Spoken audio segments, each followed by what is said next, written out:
What is up? What's happening, everybody? Welcome back to Blood Splatter Chatter. I am your host. My name is Bruno. I got Mr. Fable and Mr. Nick with me.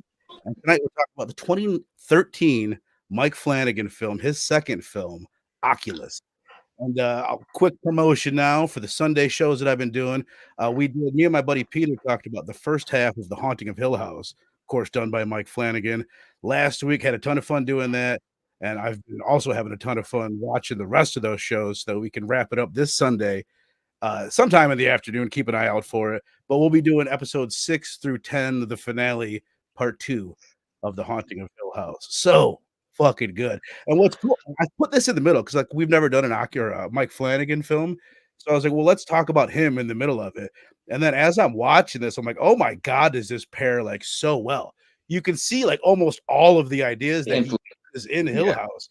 He does it in this, and he does it well in this, in my opinion, but it refines it all and it makes it more complex and cooler, and it's got the bigger budget in The Haunting of Hill House. So it's been fun to do, to be like, wow, it really makes me interested to watch the rest of his shit and kind of see where else I can pick apart. How redundant has this guy been? Does it get old after a bit? But welcome to the show, Faye. I'm glad to have you back, man. What's up, player? Station, my brother. Oh yeah, good to be back, man. Love doing this show. Hell yeah, man. Love having you here. Missing Link, my dude. What's up, man? Welcome back. Glad to be here. I'm glad you started off with this was the second film, because I was gonna ask, was this kind of this gaming vibes of like a first time film? You know, it's very I get it's early on into his filmmaking. Right. He did the one in 2011 was Absentia, which I threw on just to like get a feel for it before we got rolling. And it's got solid reviews. Like everything he's ever done has solid reviews. He hasn't put out a stinker yet, but you can tell, like, I think the acting is in this is like really good. Like, you know, for a low budget horror movie, it's really solid. And that right off the bat, I can be like, it's a step down a little bit, but it seems like something worth checking out. Like I want to watch it and see if it's something that we would want to talk about on the channel. I did want to ask you guys, just kind of run through his filmography. I did this with Peter on Sunday, but I kind of want to do it with you guys. I don't know what you have seen of the TV shows or the movies, but as I said, Absentia in 2011, Oculus in 2013, Hush he did with Kate Siegel, who I learned today. I had to Google it, man. She's Theo from The Haunting of Hill House. And when I saw her pop up in this, she's Marisol in this. She's the girl, like she shows her in the picture. I'm like, it's Theo. And it dawned on me. I'm like, I bet it's his wife. I bet it's his wife. And I looked it up. I'm like, sure as shit, that's Mike Flanagan's wife, is Kate Siegel. I think they've played the smart move by not being super like open about that. She's not Kate Flanagan. It's not like a Sherry Moon zombie situation. I've never made that connection. I tell you what's funny is I'm starting to think about it. I'm like, I bet that's why this dude has used the method for casting that he has. He's like, I'm going to hide the fact that I put my wife in all my movies by putting all the same people in all my movies. You know what I mean? You don't even notice it because, it's just one of them. Yeah, but it's like there's directors like that, you know, like James Gunn. You know, there's certain people that when they find a group of people they like to work with, you're going to see the same, you know, in different roles. You're always going to see the same cast for the most part. John Carpenter's one of those guys. There's so Tarantino. Tarantino, big one. Was Hush the one where she was deaf in the woods? Yeah. Right. Okay. I think that was the first Flanagan film I might have seen.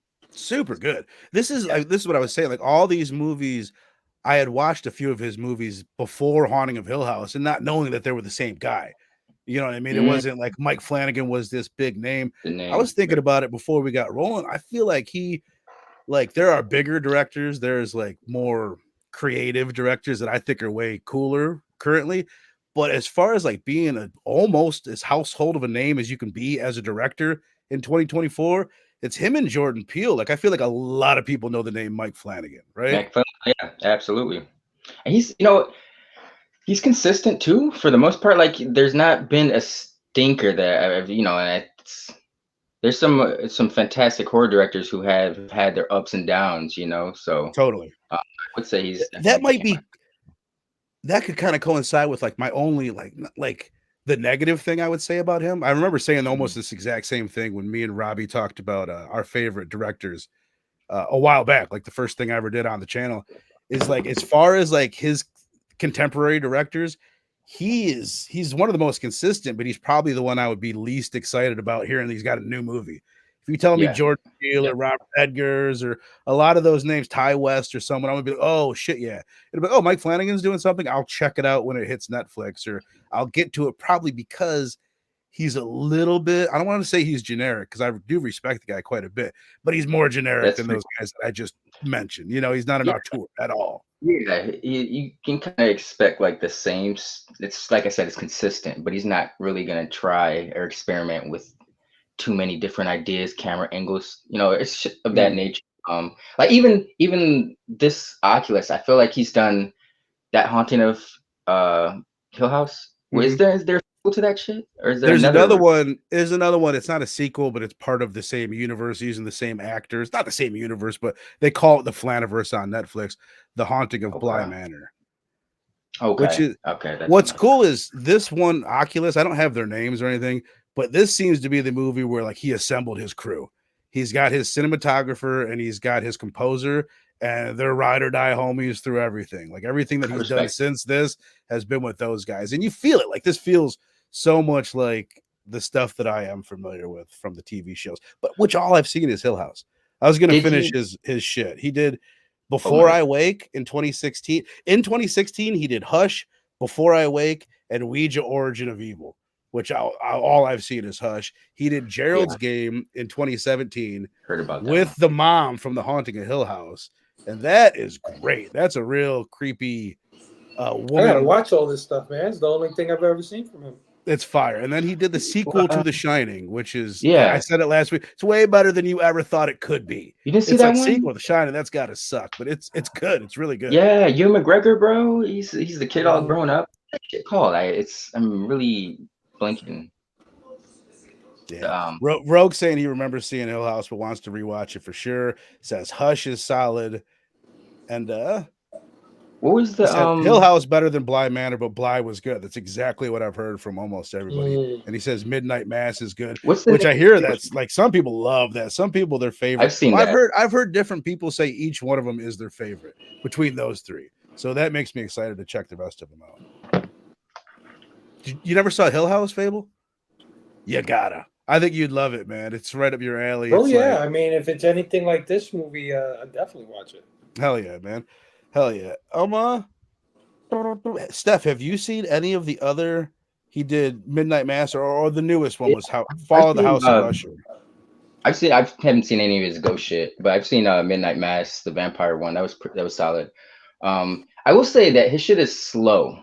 You know, he's he's great at his craft, but it's like you have to really be invested to sit down and watch some of these sometimes, like, because it's like, even with Oculus, we'll get into it, but I feel like I really didn't give a shit, or not give a shit, but it's like it wasn't like the first hour. Once they got the first hour into the film and shit start, once he gets the ball rolling, he hooks you. But it's like sometimes he takes a long time to get the ball rolling in his projects. I know it's because Midnight Mass, once I had to try to watch that like 3 different times, but once I actually sat down and focused on it, you know, I was rewarded. But the sequel to The Shining, I felt like that's like his most commercial. Maybe it's because it's, you know, it's associated with The Shining. That's why it's so different. But I feel like that's the one where it's like the momentum kind of is like from the jump of the film almost. It doesn't. He's a slow burner. You know, he's a slow burner, but it's worth it. It's even like the way he does. Like the way he generates scares, if you're not, like you said, if you're not invested or you're not like into it, it's hard. It's not going to work on you. But if you are, it will work. I don't know. There's something about it. Like I feel like with Haunting a Hill House, it really is one of those. If you're watching it during the day with the kid running around and all the lights on, it's just not going to hit the same. Going to take away. Like there's certain types of, and it really, for me, it is like the ghost stories and these atmospheric things like that, where you really, I think the mood, the setting is so important to it. Like it affects it more than it would, you know, something like a slasher movie. Like who gives a shit? Yeah. It could be during the daytime and Jason, he's still not going to be scary. But let's go ahead and dive into this one, man. Fable, as you said, not your first time watch. You could have sworn up and down that you've covered this before on some mystery channel. you guys in the chat, if you've ever seen Fable online talking about this movie, let us know where that was. You know why? Because I even like try to look for it to see my original review of it. Like, Right. what did I say about this shit the first time? You look at your notes, you got a bunch of notes on. You're like, what the fuck are these notes for? But what did you think of it overall, brother? I loved it. I thought it was fantastic. Hell yeah.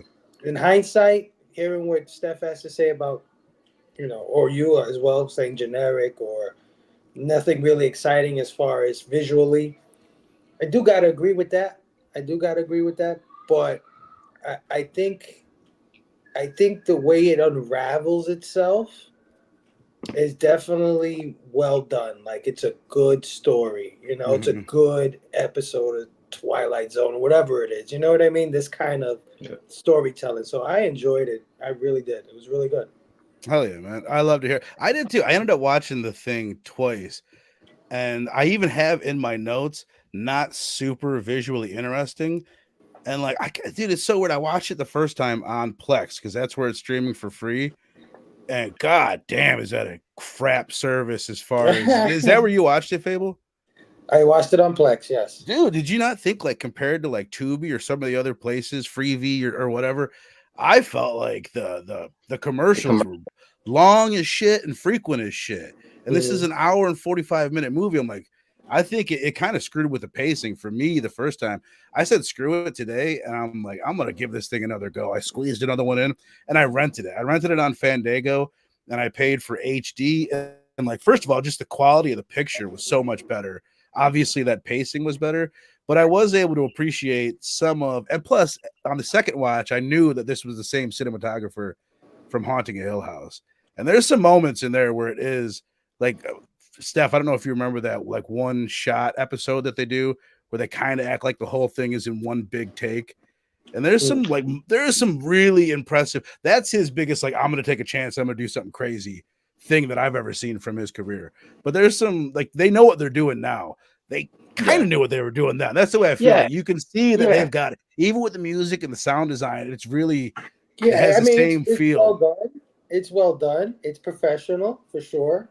But yeah, I can see what Link is saying, like what you are saying as well, is that it's not Fede Alvarez. Yeah. You know what I mean? Yeah. Like where you remember shit, Here you can probably forget a lot of stuff because I forgot this movie, even though I remember it when I saw it. You know what I mean? Even the same thing. I feel like my wife and we've been together for like 11 years now. We were trying to talk about it earlier, like when the fuck did we watch this? And it might have been I think it was pretty soon after it came out. And there's a couple moments that really stuck with me. We'll get to it. One in particular that I always remember is like, damn, that was so cool. It really, I thought it was so interesting at the time. But you're right. A lot of it is, I didn't remember the main plot. Like when I put the thumbnail together and it shows the mom, I'm like, I don't know who that is. Like, you know what I mean? So, I think the sound design has a lot to do with it too. Because every time something scary is about to happen or whatever, it's not accentuated a whole hell of a lot. And there's a lot of like, and there's a lot of like bass. Like it's like boom, womp, womp, womp. Like almost like a dubsteppy womp. It's not like, it's not like a melody striking that you remember or some sort of sound effect that you can get into. It's really like, he does I was talking about it last Sunday and I noticed it a lot. During Oculus, just a lot of white noise, and he's not the only one that does it, but just a lot of like slow building white noise that can be super effective.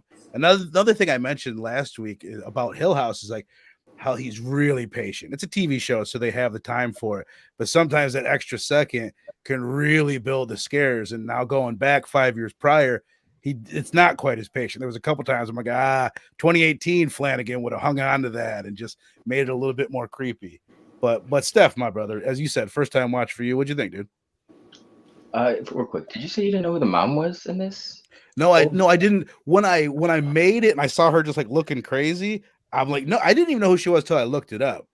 But yeah, Oh, she's man. from Battlestar Galactica. She's Love her, yeah. Bo-Katan. Katie Yeah, Sackhoff. we'll get into it, but Yes. everybody in this movie Yeah. is somebody. Like all of them Yeah. are somebody cool. Yeah. The dad, I know I've seen him in a bunch of shit, but it's like he's one of those dudes where you've seen him in something before. Dude, I'm but gonna blow your mind. Do you What? guys know who he is? His best character, or one of the best characters from the '90s, one of the best stoner characters in one of the best stoner movies of all time. If I was to say, check you later. He's fucking Slater from Dazed and Confused. Oh, no way. Isn't that crazy, dude? Isn't that like mind blowing? Yeah, well, fuck it. Let's go through the cast now. He's matured. Yeah, he's matured. Yeah. He looks so different. Yeah, he the dad in the past is Slater. The mom, we said, Bo-Katan, Battlestar Galactica. Obviously, Nebula. We got Karen Gillen in here, who I first found on Doctor Who. Not a big Doctor Who person. No shit. She was like my favorite character. Yep. He's always got one of the best side characters. Yep. He's always got one, and she was like always stuck out to me as like the best. When I found out she was playing Nebula, I was like, "No shit!" The assistant from Doctor Who. Right. Wow. He like murdered Nebula. That was so awesome. Oh, for sure, dude. Yeah. And then who else is there? The brother, the older version of the brother is Tim Drake. He's Nightwing in the Titans show. They're all good. Like I think I was about to the first watch. I was even going through the first watch. I'm like, I don't know about this older brother. He's a little wooden. And then by the end of it, I'm like, no, he's pretty solid. He might be my least favorite out of the adult characters, but he is. I think he's pretty goddamn solid. And the kids have all been in things since here. The younger kid. The boy, he ends up in Insidious, and then the girl, she's in some other horror stuff. But did you have more on your overall thoughts, Steph, before we move on? Oh no, yeah. It was solid. Like I said, I could tell like there you can see some foundational. I don't know the word for it. You can see the foundation of what he's kind of made his film career out of in this film, but you can definitely tell it's early on. Like there's some. It just. Like I said, I think the pacing was a little off with this one. It wasn't like until they really get to the house, as they're trying to establish what happened or destroy, whatever with the ghost in the house, the mirror. Right. Dude, that's when I really started to kind of get invested and care. Up to that point, I was just like, okay, she thinks her brother killed some people. He didn't. Like the acting wasn't really selling me either. Brendan Thwaites, I think his name is. I've seen him in like. One of the Pirates movies. He plays like a dude essentially. He's not bad, but I don't think he was a dude to really sell like someone who's conflicted with the turmoil of did or didn't I. He's very weird. But he's not bad, but he's not good. Like I think. Well, let me ask you guys this: who's the main character in this movie? I feel like I probably annoy people when I always do this. Who's the main character? I thought it might have been him, but. Maybe it was the sister. She kind of steals the show. I think they wrote the movie and they're like, all right, we're gonna make him the main character. It's his story in a lot of ways. Yeah, but she's just so much better. I think she kind of takes the show. But the other thing is, he's passive. She's the one doing everything. So everything is just happening to him, and we'll get into the end of it. That's kind of why I like the bleak ending. It's because it's like, yeah, motherfucker, you should have done a little bit more, maybe. Like he didn't keep his promise to remember, and he's just sitting there letting everything happen the whole time. So I don't know if that's I think that would be, I guess, a ding on the movie for me. And then I would say my biggest ding would be not connecting with the kids. I mean, there's a lot going on. They got to do all these different casts, but I feel out of the different pairs that we get, I totally connect to the parents. I totally connect to the adult versions of the kids, but the kids, not that they're bad, but there's not like a moment where I don't know, I really feel for them or I tie them together like they're the same people. Do you guys feel that? Yeah. They didn't. I thought it was pretty good for me. I feel like this is why I say I feel like he's that you can see this early on in his career, because like the kids stuff handled in this is different than how he handles like children and the Haunting of Hill House or Midnight Mass, so that's why I felt like it.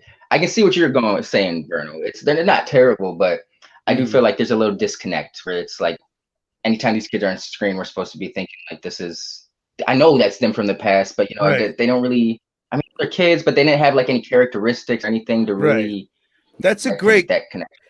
when you compare it to Hill House, it's like, yeah, like you really like I don't know. It's not an easy thing to do with the casting to make me just seamlessly believe that kid is that adult and like to make it work perfectly. I believe they had the same story. I don't know if there needed to be some like, oh, the redhead girl, she's got this certain characteristic and she also has that when she's older. The kid was definitely like really like blank. Like he really didn't have a personality. And then she, you know, she was a little bit funnier, more controlling or demanding, but I don't know. It didn't really, the kid version of her didn't seem as funny as the adult version kind of did. Didn't have those comedic chops. And these are nitpicks. I think the movie is fucking dope, but if we're going to pick it apart a little bit, those would be my nitpicks as far as that aspect would go. Dude, I would say, while Steph's a going, let me disagree with him real quick. I personally am like, I liked the setup of it. The whole I mean, I'll throw the premise out there if nobody's seen the movie. Just we have in the past, there was this event that happened, just like in fucking Haunting a Hill House, where the dad killed the mom, and then in order to prevent the dad from killing the sister, the brother kills the dad. So now the brother's been in jail. He's going through psychiatric shizzles. And at the time, he's swearing it was the mirror. It's this mirror in our house. It turned our house into the fucking Overlook Hotel. It's The Shining, pretty much is what this movie is. It's The Shining with a small family in a small house. And the day that he gets released, they're like, okay, you've cleared mental health and, you know, you believe that it wasn't the mirror. You know, you're the one that killed your dad. He gets out, he goes with his sister, and his sister right away is like, I've got the mirror. Like trying to pull him right back into it. It's like a guy getting out of rehab and then his junkie buddy's like, hey, I got some shit. Like that's the feeling that I got. But so I enjoy the setup. I think it's like a cool premise. What did you think of the first, like just the opening and the premise of the movie, pretty much, Fable? I thought it was good too. I enjoyed the setup. It was a little confusing at first. If you blink and you miss it, you because they do that 11 years earlier thing way too fast. Like, and I could see that if you didn't catch that one part, you'd be like, what the hell is going on here? Because the way they're editing this, you know, the mom is sleeping with the dad and she's sleeping with her boyfriend. It's like, it's weird. I'm not gonna that's something that almost lost me is that 11 years because it's like I look down at my phone for a second and I look back up and I thought something. Right. 11 years later, but had I not seen that, you know, I would have just thought, hey, this is another family, you know, just I made a connection that this is a scene in the past, you know. They don't do anything. There's no like sepia tone. It's like, there's nothing visually that tells you it's past or present. Right. Yeah. But I feel like it works. Like you said, once you're caught on, if you didn't miss it at the beginning, I feel like as much as they do it, it does work pretty well as they go through the story. Yeah. I mean, it's pretty straightforward. It tells you what's the evil, right? So you're then like, what is this going to be about? And I agree with Steph. It gets going when she finally reveals her fucking plan. Like, this is what I've been, you know, going through for the last 11 years. I've been basically planning this shit out to get revenge on this mirror. And that's when it does get really good. That's when it ramps up. Totally. I think that I love how they do that. Like they're like, okay, we've got to explain to everybody the history of the mirror, the history of the family, the dynamics and all that shit. And the kid needs to know everything too. He's been gone for 11 years. She's been studying. So I think that exposition dump is one of the most entertaining parts of the movie. Really, the way like they're getting in this heated argument about it. And this is what I was gonna say. This is the moment that I always remember, like, oh, that was so fucking cool. They're talking and talking, and they're getting more and more heated, and they look over, they're like, what the fuck? All the cameras are moved around in the room. And then when they go and check the tape, they realize what we saw isn't what really happened, which is cool. That's another thing. That I feel bad. I keep on bringing up Haunting a Hill House so much, but it's another Haunting a Hill House thing. Is like they don't know if like is someone crazy? Is there a mental illness issue or is there a supernatural issue? And that's always kind of like seems to be a theme that he loves. But I love that moment. I kind of like that he answered that question almost immediately. You know, because I thought that's what the movie was kind of going to be about. Is it in her head? Is it in his head? And what they remember and what they don't remember. And they were doing a pretty good job. And I thought that's when that kid shined, actually, because he was like, just come with me. Just come outside. This could be over. Like, you know what I mean? The way he was talking to her, like, you're bugging, and she started crying and stuff, and she's awesome as an actress. Totally. She really Yeah, is, man. She's yeah. so badass. Yeah, but once they She's made that establish that's happening, it's like, yeah, okay. SoCal Dan, you old son of a bitch. Hi guys, Oculus, so good, loved it. I agree, but how I missed E, you old bastard. What up, brother? Where was I at? Where were we at? Steph. what I don't know. subject are we? What's No, I don't this know. topic? No. What is The this beginning topic? setup. Well, yeah, Oh, I guess you had already kind of mentioned that you weren't like I was just kind of saying like I feel like it does a good enough job because of that. The way it's all kind of leaning up to the second half of the movie really starts once that after the exposition dump is done, after they've revealed that it is all real. And for me, like I'm kind of invested in the whole thing leading up to that. Her buying the mirror. What I was going to ask you about, Steph, was like the horror set pieces. When we went to throw this on, my wife was like, "Oh no, that one's fucking scary." She remembered it being like real scary. This is the type of movie that like does scare her. And I said it when we talked about Haunting a Hill House. That's the type of shit. Like out of everything that we've watched or talked about on this channel, I think Haunting a Hill House is the scariest thing for whatever reason. Like it doesn't hold that scare for 10 episodes. There's something about that that's like almost impossible to sustain. And it's the same type of shit he's doing here. But like this type of haunted house ghost stuff, it is the type of shit that can kind of freak me out at times. But what did you think of just like the horror set pieces? The guys in the sheets, the lady in the mirror, the eating the light bulb, fingernails. That was cool. That was because I was like, oh shit, yo, and then she's pulling the glass out of her mouth, and then you realize she didn't eat it. I was like, oh, what's going on, Right. But the makeup and like the pieces were cool. Like it almost feels like a different movie once the effects come on. Like it kind of has like this made for TV vibe a little bit. But then you see like Katie Stackoff and like the makeup, and I immediately thought of like the Evil Dead movie that came out last year. Oh yeah, Rise. So Rise. So it was effective. I did like the mind games. You didn't know really what to trust, and I thought it was cool that she had the little the camera. That's how they verified what was real. Yeah. But when he goes outside initially and he's like on the phone, and then it's like she says his name and he realizes he didn't leave the house. It was shit like that was kind of freaky. It was like, shit, bro, what can you trust if you can't even trust your own senses? Like you can think you're doing everything right in the world. Meanwhile, you've been sitting there for fucking 5 hours staring at a wall. Which is another thing that's like very The Shining to me. But that moment that you just mentioned, when he's like, I was outside, and she's like, you really think that? Could you say that on tape? Like for whatever reason, there was a couple little moments where Karen Gillen is like the perfect person. We talked about it when we did Abigail. Some crazy shit's going on, and they're quipping. I thought they dropped a few of those in there, like at the right moment. That was just funny enough to not lose the tension or anything. The other bit when she looks over and she sees that the camera's moved and she's walking up to the computer, she's like, ha, which is such like a big sister thing to do, a brother sister. Like, I fucking told you. But what about you, Faye? What did you think of just the horror set pieces? I did find some genuinely creepy moments in this one. What about you? I particularly like the eye stuff, the shining eye stuff. I find that particularly disturbing. Like I don't know, maybe it's my Salem's Lot. I used to be scared of Salem's Lot when I was a kid. Good one. And those vampires had those same kind of shiny eyes. Right. So this brought me back to that. I love that effect. So I thought the ghosts looked great, and the mind tricks were awesome. Him taking off the Band-Aid and then realizing he's pulling off his nail. Right. That was crazy. The Oh, you know what?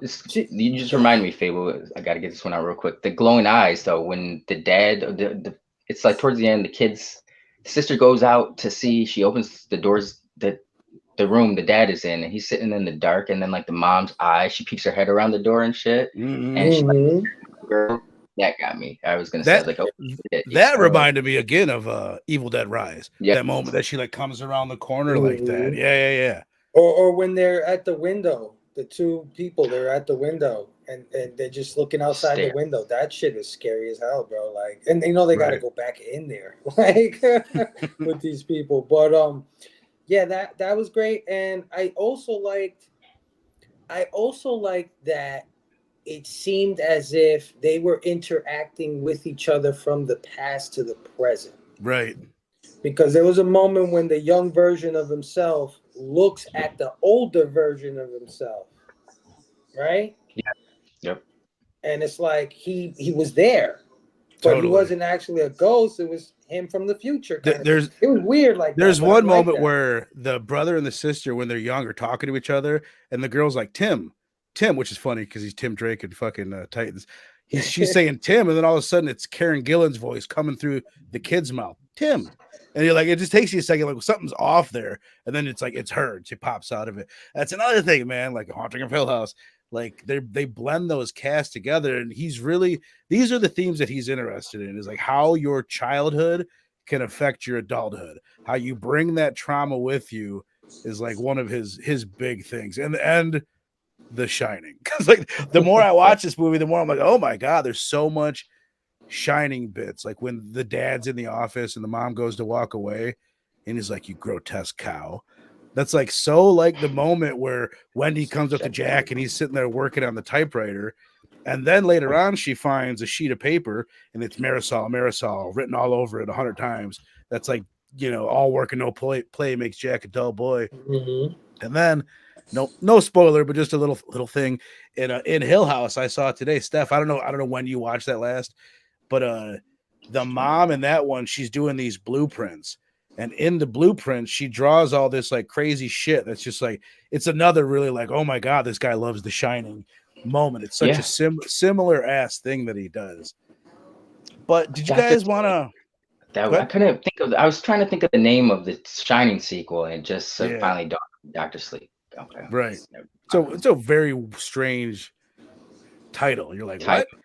You would think they would go with something that tells you Shining, but that's like, the furthest thing from it. We're gonna have to do that one. He's been telling me he wants to cover Doctor Sleep. Then I had to knock The Shining out and I know he wants to do Doctor Sleep at one point. He wants to do both of them. So we'll have to get you on for that one. I wanted to, I guess we've already kind of touched on pretty much most of what I wanted to touch on. Was there anything more that you guys had to say, like on the past? We didn't touch too much on like the dad and their whole, I guess we kind of hit it. Anything in the past, present timeline, or you guys just want to hit on the ending? I feel like I don't know, maybe this is why I feel like, so once again, I say you could tell it's like earlier on in his career, because these are all things he kind of does or excels at better nowadays. But the whole connection between like, I think he could spend more time with them as kids and the whole family unit in order for us to really care about these brother and sister getting their revenge or destroying this house. Right. I almost felt like, because I don't think they didn't start off with like the kids, the family unit. Like it started off in the present, and then That's what I was gonna say. My question was, should they have started out with the kids? Because that way, you know what I mean. We could do that transition to the adults, and that makes us believe it a little bit more. Yeah, and it's funny, man, because I'm so fucking annoying. The way they did it in Haunting a Hill House is they started out with the adult brother. It's the same thing as this. They started out, one of my complaints was it seems like the older brother is the main character in Haunting a Hill House. And then as it goes, he's lost in the mix. And it's like, and he did the exact fucking same thing in this. It's like, I don't know, the guy, like, it almost makes me wonder what his thought process is. It's like he does it purposefully and he decided to redo it again 5 years later. But there is something that's lost. That's my biggest. I think all horror movies should be an hour and a half, and this one's an hour and 44. Unless you watch it on Plex, then it's 2 hours and 44. But so it's like I get why they didn't want to add too much or anything to it, but I don't know. But that is the biggest thing to me is like those kids and connecting more with them. What up, Inja? Appreciate you being here. Inja, if you've seen this one, I want to know. I want to know your thoughts. Oh, you know what? I got an announcement. Because I didn't get my shit together and pick out a movie, we've got 7 of you in here right now. Stick around. You guys can pick out what we're going to do next week. Hey, I was going to say that when we end this, it's not going to be the fucking Shining or some huge movie, not even like a Fright Night level movie, but like some deep cut. So start thinking right now of some English speaking, like deeper cut. It doesn't have to be the deepest cut movie of all time, but just not like a crazy, not Halloween or fucking, anything like that. And But Inja Rogue, we're Cell watching. Camp Dan, Kenneth Bird. Think of something you guys want to see us review next week. What was that, Fable? I said, remember, we're watching it, so don't pick nothing you don't want me to destroy. Yeah, hey, we might sit on it. That's fine. I think those are some of our best episodes. Is when there's plenty of things to shit on. But I'll tell you what, the ending of this movie, I love. Like, it's something that I've realized more and more and more about myself. I like a bleak ending. I like when things do not go our main character's ways. And then the first thing I think of when I'm thinking of that is, but I know someone that doesn't necessarily like that all the time, and that's my friend Fable. So I'm like, oh, I wonder what Fable's going to think about this one. So I'm dying to know. At the end of the movie, the brother ends up accidentally killing his sister with his doomsday device that they set up. He's arrested. He's just totally repeating his past. The same thing that happened to him before is happening to him now, but now it looks even worse. Like he might get, it looks like his sister is dead, his brother's dead, his dad's dead, the brother-in-law is dead, that fucking dog, I'm just going to assume it's dead, and he's going to be in jail for maybe the rest of his life at the end of this movie. But Fable, what do you think of the ending, man? Well, this is the middle towards the end is where this movie gets really strong for me because they tell you what happened to the mom and the dad. So you wonder how they get from point A to point B.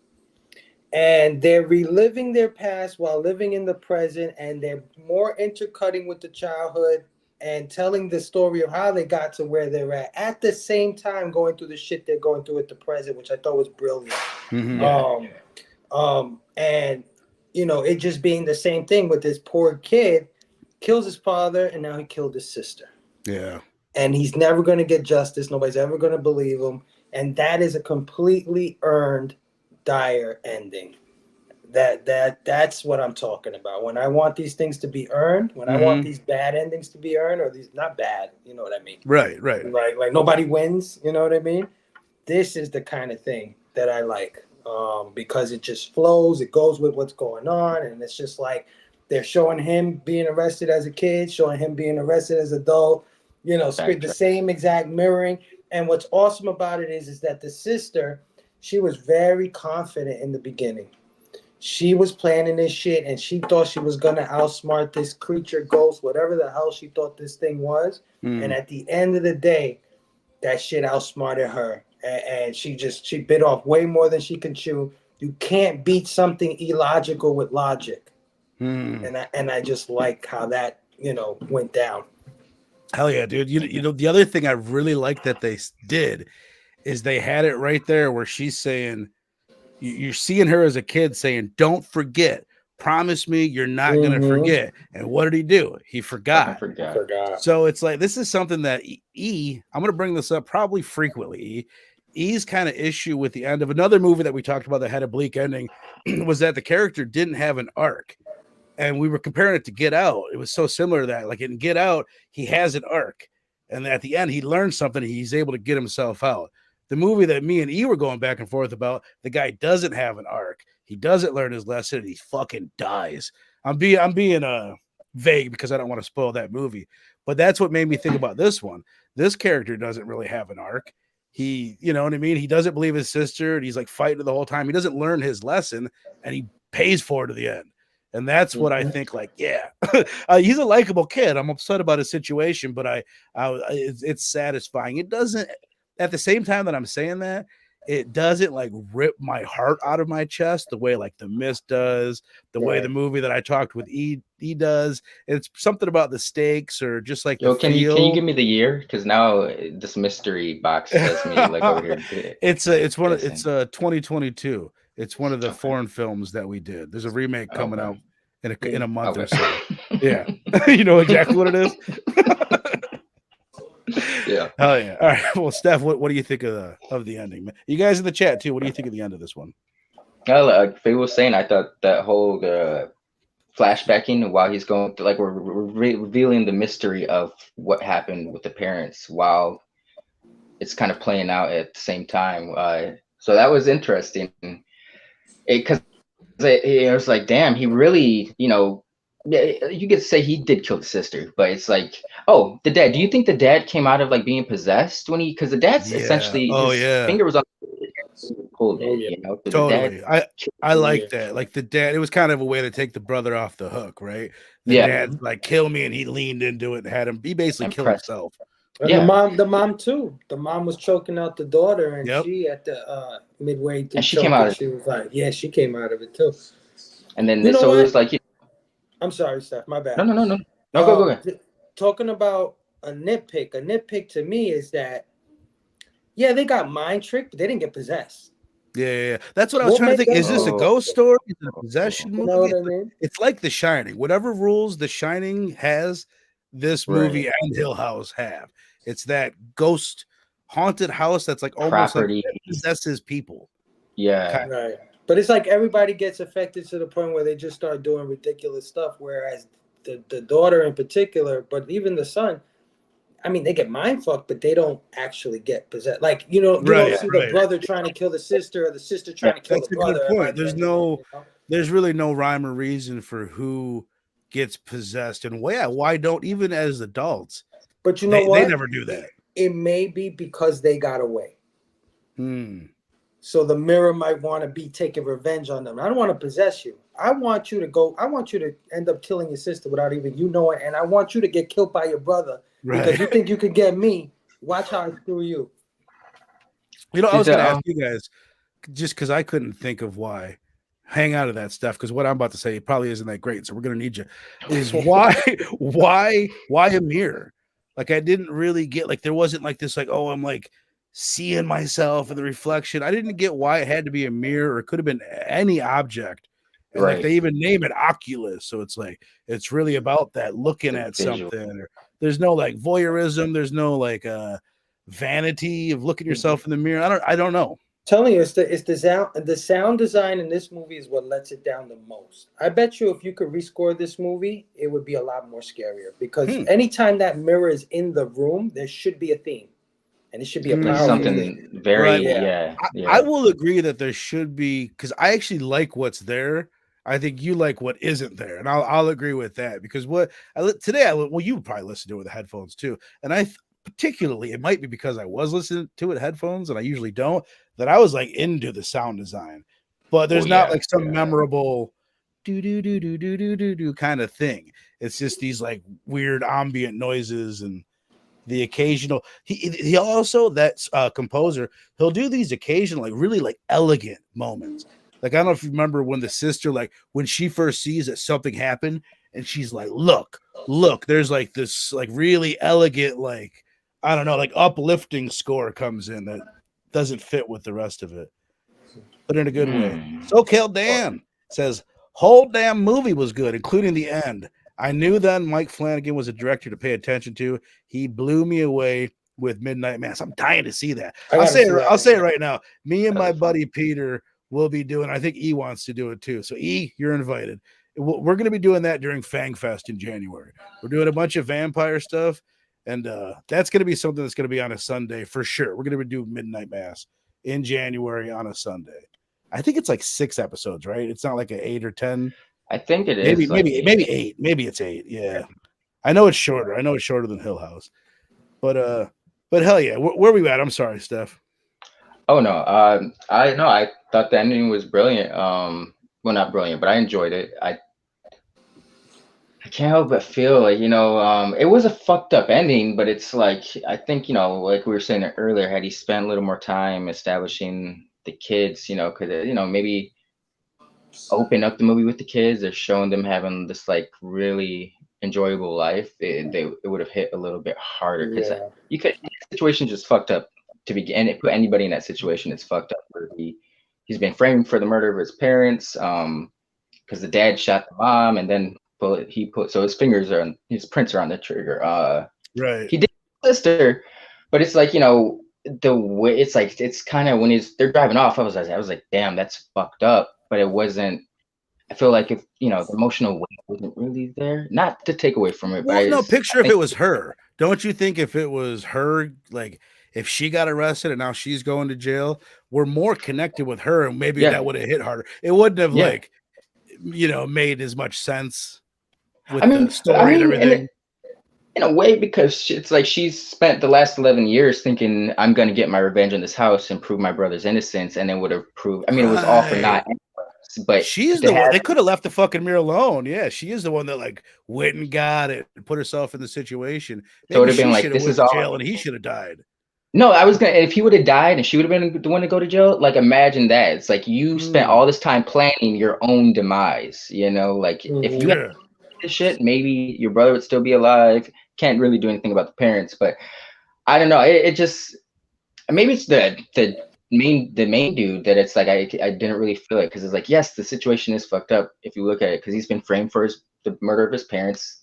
We know the audience that he didn't do it, but within that world, it's like, oh, you killed your parents and your sister, bro. Something wrong with you. When in reality, it wasn't him at all for any of that. He was tricked, even with his Right. sister. But because I think he's a solid, like we said, he's a solid actor. But he had a few moments, but I don't know. I just don't think he really sold that well. Like he's screaming in the back of the car, but that's like the type of situation where you're just like, bro, you just been I think mind he, fucked this entire time. Like you should literally go crazy. at least in 2013 at this time, he's a guy that got that role more on his looks than his acting chops. He's serviceable, but he's Yes. not sending it home. I was a little bit even surprised to see like, oh damn, he got like he's like the lead in Titans, right? That's like Dick Grayson Yeah. is the lead of that thing, which is good. Like he hit, and you could see the potential at the time, but yeah, he doesn't send it home the way that Karen Gillen would have, I think. But you guys are right because you get more of that from the parents with their little brief interactions. You get more of a strong bond between them, so that when they turn on each other, it's more devastating. Yeah, you know what I mean. Like when he puts her to sleep in the hallway, and he just like looking like, shit, what did I just do? And then he calls the police, and then the shit possesses him at that point. Then he just throws him off. Right. Oh shit, you feel that way more. So you're right. Agree. They should probably have had an intimate moment as children before all this shit popped off. Right. You just made me think, bringing up the phone. One of those moments that I liked is when they set it up prior to when they're kids and they try to call the doctor for their mom, which is pretty dark, with the mom chained up and the guy coming over and the dad with the bloody hand next to the door and all that shit. But when they set it up where they're trying to call and like it's the exact same as the last one, they said your dad should call. Then it's the same voice and everything. So it's the mirror that's controlling everything. And then later on, when the brother calls, he's outside, he's like, you should probably have your father call. And it's like, oh, I thought that was really, really fucking good. And see, but again, where the score fails, right? In my opinion, like when that happens, your father should call. It should be like, wow, like, enhance. You know what I mean? But you don't get that. You just get a voice, like a funny voice. Right. And you're like, oh crap. You still like, oh crap, but like, it's not right. Not like, yeah. Right. Hell yeah. I think we got done. Did it. If you guys have anything else to add, obviously I would love to hear it. But let's go ahead and go around and rate this bad boy. Remember, we got 7 of you in here right now. One of you is gonna pick. We're gonna have to figure out how the fuck I'm gonna do this. I'm gonna have you guys give suggestions, and then the 3 of us are gonna vote on which one we're gonna talk about next week. So hang on to it. We're gonna pick. You guys in the chat are gonna pick what movie we're gonna review next week. It can't be a fucking huge movie. Something a deeper cut. But give it to me raw. And if you got something 80s, 90s, because I feel like we've been a lot newer, that might be better. But whatever. We'll do whatever you want within reason. So Fable, my brother, go ahead and I already like that one. Hang on to that one. Let's remember that one. I like that. That almost made the fucking Horror Fest lineup. That would be good. All right, Fable, my brother, your score out of 5. You guys down in the chat. If you have seen Oculus, let me hear it or see it. I really enjoyed this kind of dark tale. I think they did a good job, setting up the lore, and also like, it's like a Trap Freddy kind of thing, which is something I enjoyed from the Nightmare on Elm Street movies. Right. It's like, we're gonna trap Freddy, right? We're gonna trap this mirror. We're gonna get it. We're gonna get it this time. Booby trap in the house. Hell yeah. End up ultimately failing. So I just like that. I think it has a strong cast, minus the brother. I think the 2 parents, Katie Sackhoff, I love. the lady who plays Nebula. I love her. The father Nebula, was yeah. fantastic. Unbelievable that's Slater from fucking Days Yo, Confused. I can't get over that. But like I said, if it has a nitpick for me, it's that there's not enough memorable shots. Like Blink said, they don't go for it in certain instances where I think they should. And I think Yeah. the score is a big letdown. It's very forgettable. It's nothing poignant about it at all. But I don't think anybody could watch this and not pretty much enjoy it. So I'm gonna do 4.5 on this one. Hell yeah, man. I love how much you enjoyed it, man. Hell yeah, that's awesome to hear. I don't know. I'm gonna you make me want to watch it again and listen to that score. Because that was one note that I took away, not necessarily even the score, but just the sound design. There's like something solid to it. But you're right with that lack of a theme. But 4.5 from Fable, where you at, Steph? Ghosts are probably like my least favorite horror genre. I like physical threats, something you can actually fight back. But I mean, that's like the whole idea is because it's like sometimes like how do you combat? What's the point in fighting if you can't really combat it? But when I do find it like a good ghost story, I appreciate it because that is kind of like almost probably the reason I don't like ghost stories is because in reality that is probably the most terrifying when you can't really fight back at something. You can't trust your senses.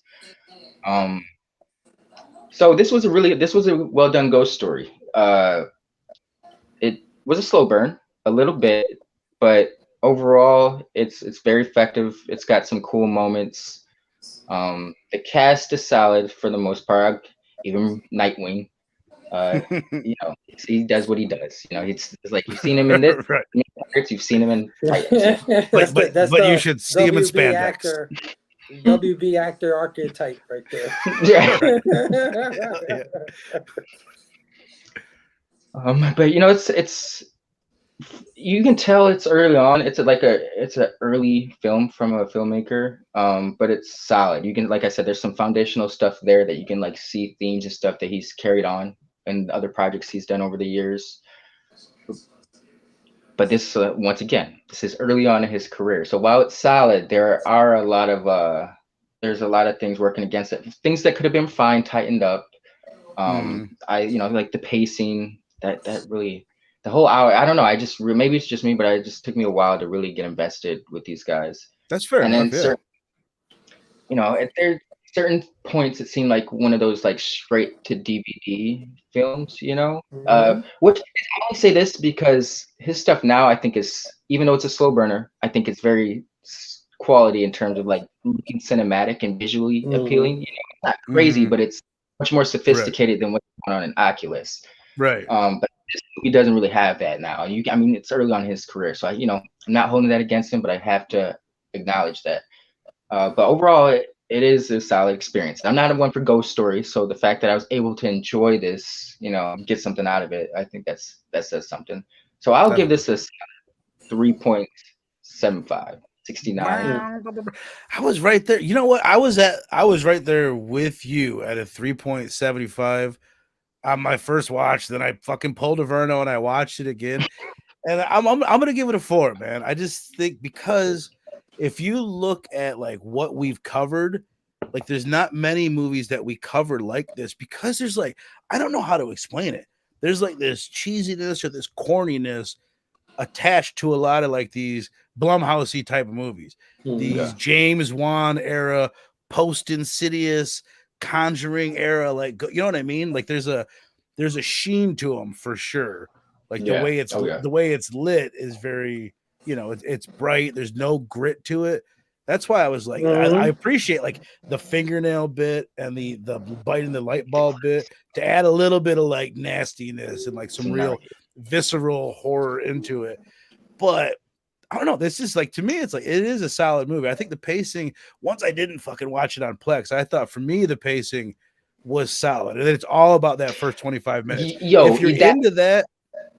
I know I was going to say, I watched it on Plex, bro. And like you said, you weren't like, if you watch, it's like an hour, 45-minute movie, but you watch it on Plex, it's like 2 hours and 20 minutes. Yeah. Easy. Yeah. It's long. It's way too much. It's annoying. I had like fucking 3-4 commercial breaks the first 20, 30 minutes of the movie, I think I gotta go back and watch it not on Plex, just so I can, It's worth it. Okay, I'll You do know that. what? Can I revise? I think I went a little too high. I think I'm gonna go to 4 with mine. Just listening to what you guys said, because I mean I can't really knock it, to be honest with that's you. my You know thing. what I mean? It's not I don't have. knockable.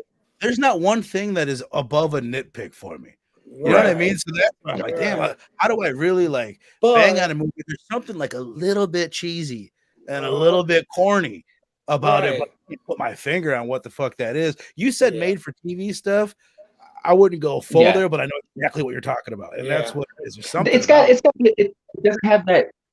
Because Mike Flanagan now, bro, even with Dr. Sleep, there's like a cinematic flair he has to him that this movie doesn't have. Certain shots do, but there's like you said, it's not quite made for TV, but there's something not quite prestigious about some of the movie. Yes, I can't put my finger on. Well, SoCal did 8.5 out of 10, so I think that's right where I'm at, right? Like 4 out of 5 is the same kind of thing. Yeah, or like what's that? 4.25 kind of a deal. 4.2. Yeah, I'm gonna put 4 because there's something I forgot about this movie, and that says something, right? Yeah. Like there's a couple movies that are being mentioned in exactly, here bro. that I remember more, like Stir of Echoes. That's probably a 4.5, compared to this. Yeah. But this is solid. If one thing it is, you could say it's solid, but is it like, it has some of those the thing, the word that I haven't mentioned that I'm glad I did mention, there's something, I guess this carries over to a lot of these supernatural ghost movies. There's something psychedelic about it in a movie that it doesn't have a lot of like psychedelic shit going on. That moment where they're moving the cameras, there's something really like, whoa, like, I don't know, trippy. I don't know how to fucking explain it. If you've never done a psychedelic drug, you don't know what the fuck I'm talking about, but trust me, there's something psychedelic about that moment where you're almost like coming out of something. You're like, whoa, oh shit. I don't know how to explain that, but it's cool. That moment right there always stuck with me. And the fact that the movie kind of, in my mind now, that's the moment that I remembered. The movie kind of like builds to that moment and then changes. And I kind of appreciate that. But Fable, you nailed it when you said that's like the only thing that I remembered. There's something kind of forgettable about the movie. My man up here said he likes how unique it is. Banksy, Maine. I do too. It's like, it's really unique using what he's using. But it's so shining. It's so like a ghost story. But I think that only stands out to me because we don't do a shit ton of that. Like if you're watching even like the best slasher movie is going to have a lot of stalking and girl, you know what I mean? And a lot of like those slashery moments. What was that movie? What was that movie that we had watched with the guy who goes on the YouTube, like he's doing a stream from a haunted house kind of thing? Oh, Deadstream. Oh, Deadstream, yes. Yeah. Like that gave me the kind of like vibes that Steph is saying, like made for DVD, but it's more memorable. Yeah. Or whatever, because he's going for something. Yeah. There's a more visual element. It's a crazy. Yeah. It's got that thing that you could say, oh, it's that one where the guy straps the camera and he films it all by himself. This doesn't have that. It's the one with the mirror. It's like, oh, okay. You know what? When I heard about this movie, I thought it was about, it's kind of like, do you remember that it came out like 2006, but I think Frankie Muniz was in it. Like people were dying from a video game they played. But I thought Oculus was like some headset gear that they were getting killed from. I hadn't heard anything about this. I was like, 2014 is kind of, that's not it's only 10 years ago. We didn't have stuff like that present, but right. I don't know, movie, but the name doesn't really connect with the movie to me in a sense. Like it's because you can't trust your senses. I get that, but Oculus doesn't really resonate to me as not being able to. I don't know.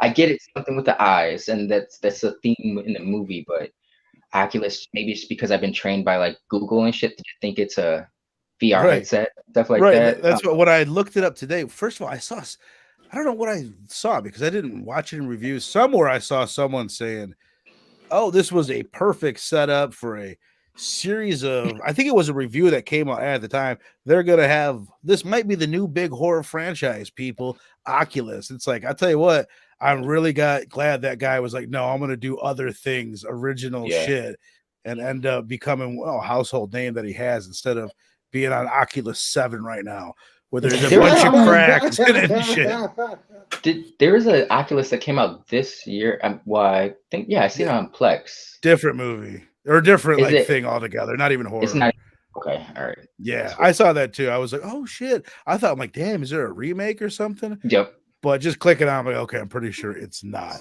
Okay, so I gave it a 4. Fable gave it a 4.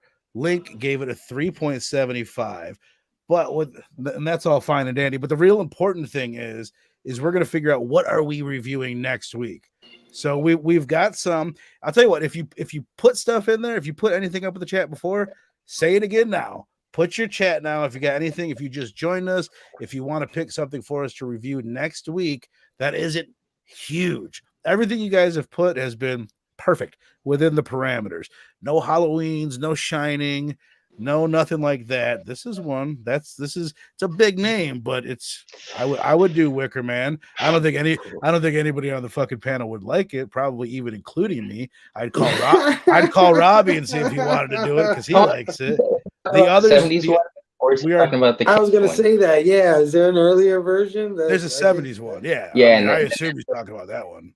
Okay. Oh, the Nick Cage one. I would do the Nick Cage one before I would do the other one, just because I haven't seen it. Is that Horizon? Oh, I'll just say real quick, SoCal Dan, we're doing the others. It'll be the penultimate episode of Horror Fest. So, and deep in October, the week before Halloween, we're doing the others. That's Fable's pick for Horror Fest. Okay, so I'm going to scroll up again just to make sure I'm not missing anybody. We have, I believe this was the first offering. So let's get it in there now. And again, Fable, Link, and I are going to vote on these. Autopsy of Jane Doe, that's a banger. That's a scary banger that I think we would all like from 2016. That's something I almost put on Horror Fest. It's like if you're into new horror, it's one of the bigger names, top 30, 40 of the past 10, 15 years, I would say. It's a good one. There's an autopsy about. So we got that one. We got Amityville 2, The Possession. If you guys want to vote for that, I'm all about it. I would say I don't like to do sequels of movies that I haven't done. But after covering this, I was honestly thinking, shit, maybe we should do Amityville next week. We could do Amityville and the fucking remake. We could do that at some point. In just throwing it out there, it is up for vote. Dark Glasses is a Dario Argento movie from 2023, a giallo, which would be interesting. I'm actually considering squeezing in a Dario Argento giallo movie before Horror Fest. Just throwing that out there. Stir of Echoes. We've got 2 votes for Stir of Echoes in the chat. Kevin Bacon. He loves Stir of Echoes. I know that. And LOL. Stay Alive. Is this a movie? So bad. That's the video game movie I was talking about. I think. Oh, okay. Okay. Thanks. We have Wicker Man and Wicker Man 2, The Wickening. I don't know if that's a joke or not. I'm just going to assume it is. Event Horizon. Dude, this is funny. There's literally 2 movies that I thought, or there's like a handful of movies that I've been considering for next week. That's why I was like, fuck it. I'll just let the chat decide. Event Horizon is another one. I just got it on 4K. I was considering doing next week. Wicker Man 3, Slick Wick. As above, so below. Let the right one in. For me, we're gonna do that for Fang Fest, buddy. So hang on for that. Fang Fest for sure. Let the right one in January. A Girl Walks Home Alone at Night. That's a foreign. That almost made the fucking Horror Fest lineup. It's supposed to be I've never seen it. It's supposed to be amazing, but it's foreign. We just did 8 weeks worth of foreign films. So no foreign films. No non-English speaking. So all right. Do you guys just have one, or should I run through it again? Do you guys have them? What you would want? I'm gonna go last. Need some Kevin Bacon. So it's either between the Event Horizon that I've been wanting to revisit that one. I think that'd be a fun conversation. Either between that or Stir of Echoes for me. Okay, I'm gonna send it to Fable. Then I'm gonna need a for sure answer after that from you, Link. Yeah, I'm kind of stuck. I'm kind of stuck too because I kind of want to revisit the Kevin Bacon one. I remember liking that a lot when I was younger. Yeah, that was good. So I kind of want to revisit it. But at the same time, this autopsy of Jane Doe has me curious. I kind of always want to watch something new, and if it's a new banger that I've never seen before, I'd love to do that. I'm kind of stuck to. What are you going with, Verno? Let me see what Verno would do. I'm honestly sitting because I'm right there with you guys. I'm sitting there like I'm just gonna pick whatever they are leaning towards. Frailty is a good one. Frailty is up. Oh, that James Caviezel. You know what? Jim Caviezel and Matthew McConaughey. Is that the Matthew McConaughey one where he was? Yes. Yeah. Okay. We all did that on Dylan's horror show a little while back. Frailty is dope. Did we all do that? Yeah. But Fable, were you there for that one too? I don't think so. Okay. I'm not sure. Bum bum bum bum bum. So you guys, I'm gonna say, let me just go through. What is the one that I would want to do the most? The Wick. Slick Wick. Slick Wick. I would say if my vote is for, my vote is for fucking Stir of Echoes, man. Just because it's one that E has been saying he wanted to do, or maybe I shouldn't do that because maybe I should let E do it, and I don't know if E can do it next week. E, do you want to do it? Can you do it next week? Let me know. Or will you be upset if we do it without you? I guess that's the other question. As Above, So Below is something I want to do too. But anyway, for me, it would either be that or Event Horizon or Autopsy of Jane Doe. Event Horizon is a good one to revisit. It's just something so different. Yeah. You know what? I'm changing my vote from science fiction. I like sci-fi horror. Just to switch it up more because I feel like Stir of Echoes is a little bit more similar to this and the Hill House stuff that I've been doing on Sundays. So my vote is for Event Horizon. You guys vote wherever the fuck you want. I don't get, I'm totally cool with it. I love how indecisive we all are. If you would have stuck with Stir of Echoes, that would have solidified it for me. But since you changed it up, now you threw. Hey, you guys can both go Stir of Echoes, and that's what we're reviewing. I give no fucks. That's totally fine with me. I'd be more than happy to. I own Event Horizon, so I get kind of excited when I own shit. Like, give me a reason to watch this. Yeah. They Event Horizon would be a great conversation, but I don't know. It's like you were saying. Oh yeah, that's a badass. Is that a slip? Oh, with the slip. Okay. Oh yeah. Yeah, it's like a steel with a slippery slip. It's cool. Do I have it upside down? Bro! I didn't know they made fucking steel cases with the slip. Right? It's pretty cool. It's got like the ship on the back of it. Yeah, that's dope. All right, where are we at though? I'm kind of leaning towards Stir of Echoes though. I remember, like Faye was saying, I remember loving that movie. I haven't seen it in a minute. It's Kevin Bacon. Say less. I'm gonna go with Stir. All right, we got one vote for Event Horizon, one vote for Stir of Echoes. Fable, if you pick something different, we're gonna make the chat vote. So do whatever you want. That would be interesting. You know what? There was a lot of Stir of Echoes love in the chat. I think we all agree that that's something we probably want to revisit, and Link kind of solidified it with me for saying Kevin Bacon. Come on. Yeah. Hell yeah, which is cool. You know what? That makes it so we have covered. We did a Nicolas Cage movie, a John Travolta movie. We did Karen Gillen this week, and all the stars we had in this one. And next week, Kevin Bacon, baby. So yeah, you heard it here first, man. Stir of Echoes. I'm gonna get to work on the thumbnail right after we wrap this bitch up. So speaking of wrapping this bitch up, again, I'll repeat: a 4 from Fable and I, and a 3.75 from The Missing Link. You guys in the chat, I appreciate the shit out of you. And next week we're doing Stir of Echoes. Fable, what are you doing tomorrow night? Is that tomorrow? Oh yeah, man. Oh yeah, that's the big one tonight. Tomorrow. Yeah, come join us after the monthly comic review. Robbie's doing the monthly comic book review. I believe that's starting at 7 p.m. Eastern. He's got Stu, he's got Nick, all the crew will be there reviewing comics and stuff, or the best comics of the month. But right after that, man, all those guys are gonna come jump over to my channel, One Collection Down, to do Blame Fable and His Amazing Friends, where I'm also gonna have my brother Missing Link and my brother Big Herm. They're also coming on, and we're going to talk about all the San Diego Comic-Con news. So you already know the whole RDJ stuff, Fantastic Four. We're going to get into it. And we're also going to talk about Deadpool and Wolverine, man. It's been a week since that movie's been out. Everybody, I think, has gotten a chance to see it. So we're going to talk about. I Awesome. haven't seen it. That's all right. That's all right. Not to put you up, but yesterday I'm kind of going. I was on, Stu and I still Supreme Clientele, but I'm kind of going on a tangent about Deadpool and Wolverine. And Stu's just sitting there like, yeah. Then he drops a bomb on me that he hadn't seen it yet, and I was like, I don't think I said anything so bad. Like I was like, I'm sitting there like backtracking. Did I reveal anything too much? Because Stu just letting me say my piece. I was under the assumption that he had seen it. I felt so bad afterwards, bro. So classic. I would have been like, click.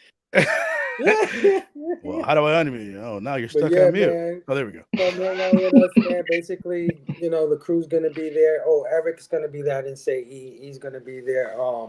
We're just gonna be breaking down all the news that everybody's been talking about all week. So it's gonna be a lot of fun. We've had a couple of days to sit on this. A bunch of opinions have been floating around about all these things. So, gonna get into it, see what everybody really feels and thinks about this stuff. Hell yeah. This is like the perfect week for a hashtag blame Fable and his amazing friends. It's like there's no shortage of news. Once the news came out, I was like, dude, we got to do a show. I wasn't going to do a show until like next week, I think. And I was like, we got to do something. And then what's funny is I knew these guys were going to do the comic book review show. So I knew Stu wasn't going to be on. I knew that Nick wasn't going to be on. Those are my co-hosts. So I said, you know what? Let me hit up Missing Link. Let me hit up Big Her, man. Those are my guys. You know what I mean? Original co-hosts of that show. It'll be a nice reunion. So as soon as I did that, all of a sudden I said, Nick, I'm going to do a show next week. Just to let you know, I know you can't make it because you're on the money. He was like, well, actually, the comic book should be over. And then Stu hit me up totally separate and was like, dude, that show's probably going to be over by 9. I'm there right after. And then he hit me up separately. He was like, hey, yo, when the show ends, I'm probably going to head over. So I hit up Robbie and I hit up Robbie and I said, hey, after the show, you're more than welcome. He said, I might just do that. We got some stuff to debate. SoCal Dan, dude, he says, saw Long Legs, very crafty, love Oz Perkins movies. You guys should review Black Coat's Daughter, which is, we talked about it a little bit when we did Long Legs. That's Oz Perkins' movie that he put out. That's probably his most, well-reviewed movie before that. It's starring that Kira Shipka. I'm fucking her name up. The girl from Totally Killer, who does who appears in Long Legs a bit. So just because I love her so much and I enjoyed Long Legs, I definitely want to check that out. The other one that I want to do is Watchers. There's The Watcher that came out from M. Night Shyamalan's daughter. And then there's Watchers or vice versa. One of them stars Micah Monroe, who was in Long Legs. And that is like a movie that, like, I feel like everyone watched it and was like, oh, it was okay. And then they watched Long Legs, and I've seen a bunch of people that are like, I was wrong about Watcher. It's great. Like, is it similar? I don't know, but like it's Micah Monroe doing that still face, stone face Micah Monroe shit. It's a slow burn about her thinking it's like a Rear Window thing where she's seeing somebody out of her window and she thinks they're a killer or something like that. It's one of those voyeurism type movies. But I just keep seeing like people. I've seen like 2 or 3 people that have reevaluated and be like, I didn't like it, saw Long Legs, and now I do. And I'm like, I'm kind of interested. Probably fits that whole just to see more of her. Like, I don't know, because she's such I'm down, man. I'm always down for something modern and new for sure, man. Hell yeah. Always. Hell yeah. Well, speaking of, it's not the most modern, but it's more modern than a lot of things. I think it's 1999's Stir of Echoes we'll be talking about next Thursday. And then this Sunday, keep an eye out for it. I'm not sure the exact time. I just won't say, either like 3 or 5 p.m. Central Time. We're going to be wrapping up the Haunting of Hill House series, talking about episodes 6 through 7.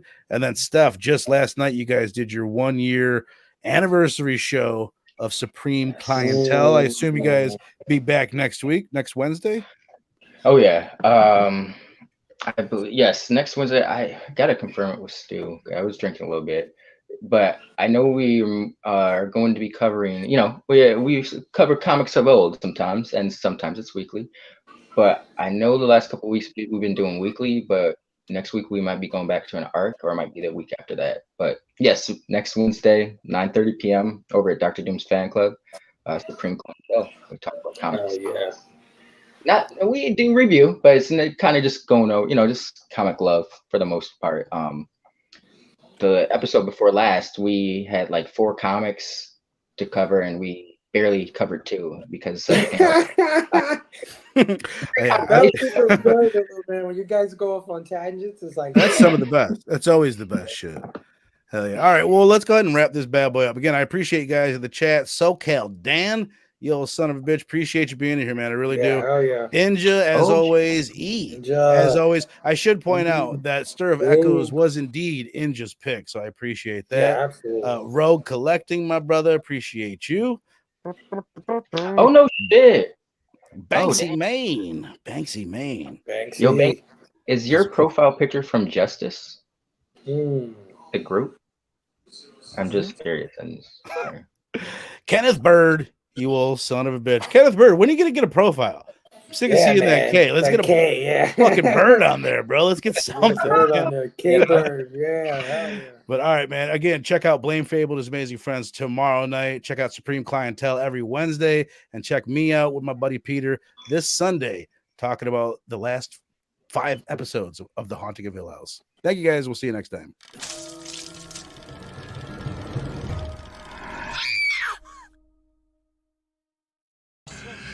That will be quite enough of